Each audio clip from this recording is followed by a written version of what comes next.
London, in the late autumn of 1988, was a city of muted tones. The vibrant greens of summer had surrendered to the burnished golds and deep crimsons of the changing season, and a persistent, gentle mist often hung in the air, softening the sharp edges of the sprawling metropolis. For most Londoners, it was a time of transition, a quiet drawing in before the biting cold of winter. For Freddie Mercury, it was a sanctuary and a cage all at once. The world knew him as a supernova, a creature of the stage, who commanded stadiums with the lift of a hand, whose voice could shatter glass and mend hearts in the same breath. They knew the strut, the charisma, the unapologetic explosion of life that was Freddie Mercury, the frontman of Queen. They did not know this version of him, the man who now walked, head slightly bowed, through a less trodden path in Holland Park. He had pulled a simple flat cap low over his brow, and the collar of his jacket was turned up against the damp chill. It was a disguise, born not of vanity, but of a deep, aching need for anonymity. The roar of the crowd, once his lifeblood, had become a constant echoing hum in his mind. The flash of cameras seemed to leave phantom spots in his vision long after he'd retreated to the quiet solitude of his garden lodge home. The demands were relentless, the pressure immense. The machine that was Queen was a glorious, beautiful, and demanding beast, and some days he felt its teeth. This walk was an escape, a rare, stolen moment between recording sessions, interviews, and the quiet personal battle he was only just beginning to comprehend. He needed to feel the crunch of leaves under his feet, to see the sky without the filter of a limousine window, to hear a silence that wasn't punctuated by the ringing of a telephone or the well-meaning chatter of his entourage. He sought the simple, profound peace of being just another face in the crowd, or, better yet, a face with no crowd at all. He found a path that wound away from the manicured flower beds and towards a secluded cluster of ancient oak trees. Their gnarled branches reached out like old arms, and the canopy they formed, though thinning, created a sense of a natural cathedral. It was here, in this pocket of quiet dignity, that he first heard it. It was not a grand sound, not a performance. It was a low, raspy murmur, a thread of melody woven into the gentle rustle of the wind. It was a voice that had seen better days, cracked with age and weathered by time, yet it held a strange, compelling resonance. Freddie slowed his pace, his curiosity piqued. The voice was singing a tune he knew better than his own heartbeat. It was a melody that had been born from his own mind, a triumphant, anthemic roar that had filled stadiums from Wembley to Rio. But here, stripped of the thunderous drums, the soaring guitar, and the chorus of 80,000 voices, it was something else entirely. It was fragile, personal, and deeply melancholy. "'Cause we are the champions of the world." The voice faltered, catching on the last word as a dry cough shook the singer's frame. Freddie rounded a large oak tree and saw the source. There, sitting in a worn manual wheelchair, was an old man. He was wrapped in a thick tartan blanket, his hands gnarled with arthritis resting in his lap. His face was a roadmap of a long and difficult life. Deep lines were etched around his eyes, the kind that came from both laughter and sorrow, from squinting into the sun and staring into the darkness. A faded regimental pin was affixed to the lapel of his tweed coat, a small, almost forgotten token of a past life. He was the very picture of a man who had become invisible to the world, another silent fixture on a park bench lost in his own memories. The veteran, for that is what he surely was, seemed entirely unaware of Freddie's presence. His gaze was fixed on some distant point beyond the trees, a place only he could see. He took a slow, rattling breath and tried the line again, his voice barely a whisper this time, a breath of sound meant only for himself. "We are the champions," he sang, and then his voice trailed off into a hum. Freddie stood frozen, hidden by the trunk of the tree. A strange and powerful mix of emotions washed over him. It was jarring, hearing his anthem of victory, his declaration of invincibility, sung with such quiet, heartbreaking fragility. He had written those words in a burst of defiant energy, a response to critics, a rallying cry for the band and for anyone who had ever felt like an underdog. To him, it was a song of power, of shared glory in the face of adversity. But this man, he wasn't singing it to a crowd. He was singing it to himself. It sounded less like a proclamation and more like a prayer, a desperate hope that the words might still be true. The conflict bloomed instantly in Freddie's chest. The urge to turn and walk away was immense. This was a private moment. It felt sacred in a strange way. To intrude would be a violation, a shattering of this old soldier's solitude. The world intruded on Freddie's life every single day. He knew the sting of having a private moment stolen and turned into a public spectacle.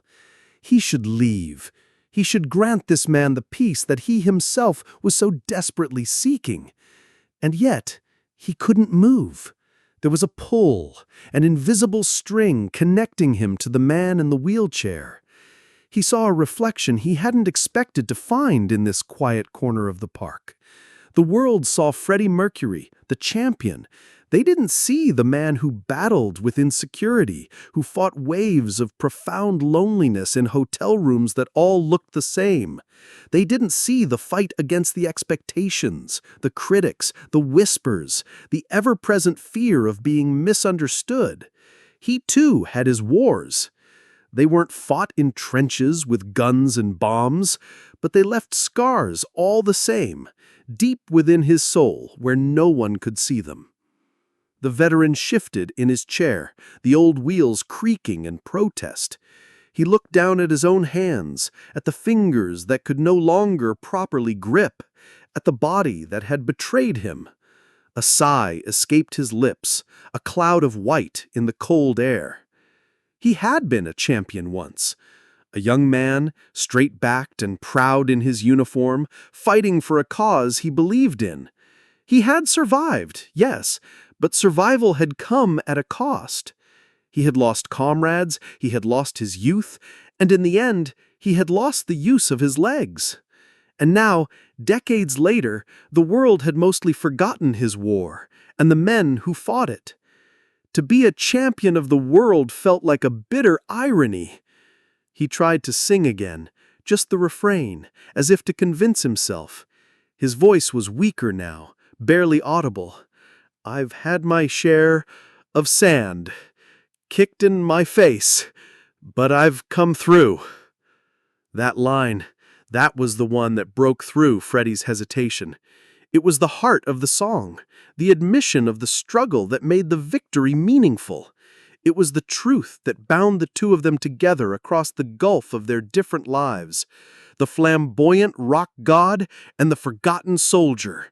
Both had had sand kicked in their faces. Both, in their own ways, were still trying to come through. Freddie knew he couldn't just walk away. This was no longer about intruding. It was about connecting. It was a cosmic, bizarre, and beautiful alignment of souls in a misty London park. He had to answer the call. He took a quiet breath, centering himself, pushing aside the larger-than-life persona and finding the man underneath. He stepped out from behind the tree. The veteran didn't notice him at first. He was still lost in his song, in his memories. Freddie walked slowly, deliberately not making a sound on the damp earth. He stopped a few feet away from the wheelchair, standing just out of the man's direct line of sight. He waited for the right moment, a pause in the whispered melody. The old man finished the line, "But I've come through," and then his voice faded, as if the effort was too much. The silence that followed was heavy with unspoken history. And then a new voice joined the quiet of the park. It was soft, melodic, and utterly unmistakable, yet it was imbued with a gentleness that few had ever heard. And I need to go on and on and on and on. The veteran's head snapped up. His eyes, clouded with age, widened in disbelief. He slowly turned his head, his body stiff with the effort.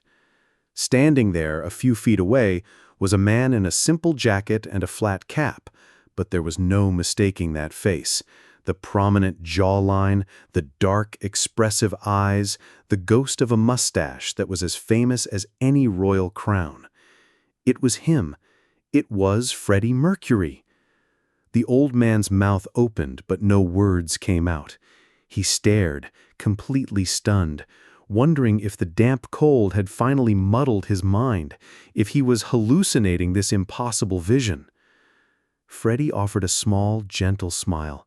He saw the shock on the man's face, and he didn't want to frighten him. He took another step closer, his eyes full of a warmth and understanding that transcended the chasm between their lives. He simply picked up the song from where the man had left off, his voice not the stadium-filling roar, but a clear, respectful tenor that harmonized with the quiet dignity of the park. "We are the champions, my friend." He sang it directly to the man, not to an audience, not to the world, but to him. And in that moment, the song was transformed. It was no longer an anthem for the masses. It was a conversation between two people. The veteran, whose name was Arthur, found his voice. It was a shaky, incredulous whisper. You're... Freddie just nodded, his smile never wavering. He gestured with his hand, in invitation. "Join me, darling. We haven't finished." A flicker of the old soldier's spirit returned to Arthur's eyes.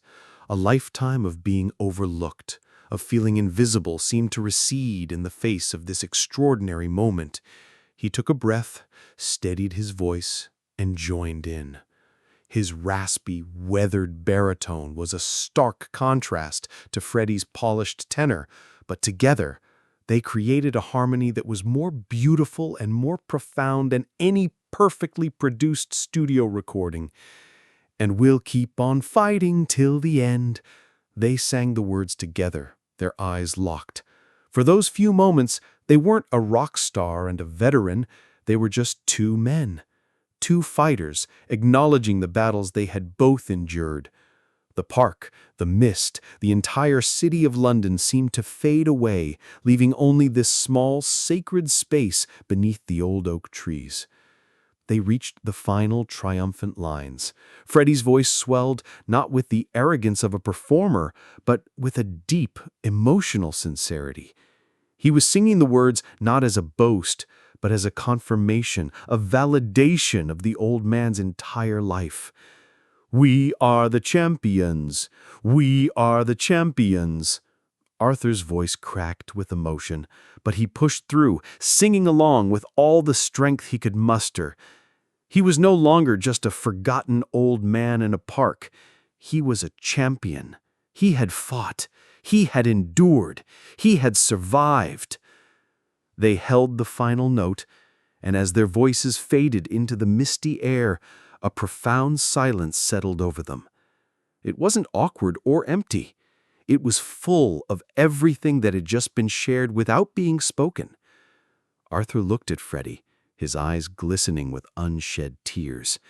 He couldn't quite believe it was real. Freddie broke the silence, his voice soft. "No time for losers," he said, quoting the next line of the song with a playful wink.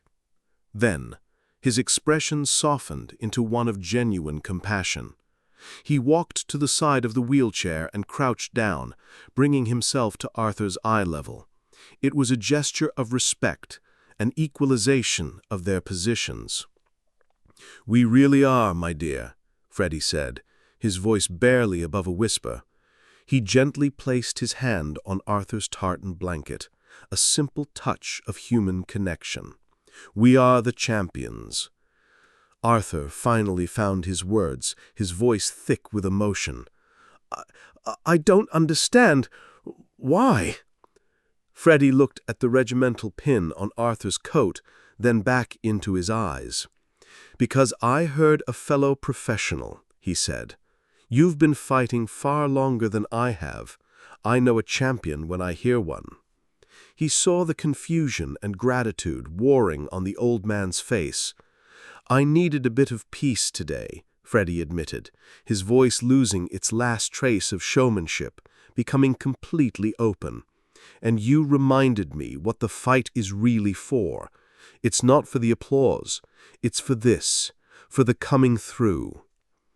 He stayed there, crouched by Arthur's wheelchair for what felt like a long time. He didn't ask about the war, and Arthur didn't ask about being a rock star. They didn't need to. They talked of simpler things.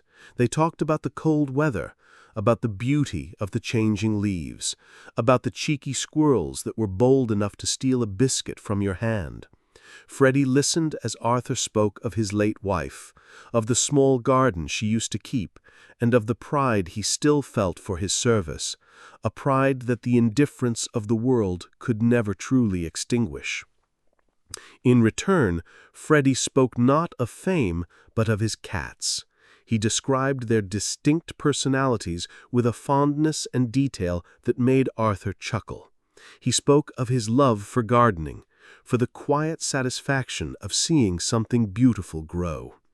In this small, intimate exchange, they stripped away their public identities and showed each other a small piece of their true selves. The legend became a man who loved his cats. The forgotten soldier became a man who remembered his wife's garden. Eventually, Freddie knew he had to leave. The world, with its schedules and demands, was waiting. He stood up, and for a moment, Arthur's face fell, the magic of the encounter threatening to evaporate. "Thank you," Arthur said, his voice full of a gratitude that was almost painful to witness. "You've given an old soldier a memory he'll take with him." Freddie's smile was genuine and sad all at once. "No, my dear," he said softly. "You've given me one back. You reminded me what my own words mean." He hesitated for a second, and then did something unexpected. He leaned down and gave the old man a brief, gentle hug, a gesture of warmth and solidarity. Then, with a final nod, he turned and walked away, pulling his cap down low again, melting back into the mist from which he had emerged. Arthur sat in his wheelchair long after Freddie had disappeared. The air was still and cold, but he no longer felt it. A warmth spread through his chest, a feeling he hadn't experienced in years. He was not invisible. He had been seen. He had been heard. He had shared a moment, a song, with a king of the stage, and in that moment they had been equals. He looked up at the sky, a real smile gracing his lips for the first time in a long, long time. He took a deep, clear breath, and in a voice that was suddenly stronger and more certain, he sang the final line one more time, not as a question or a prayer, but as a fact. "We are the champions of the world."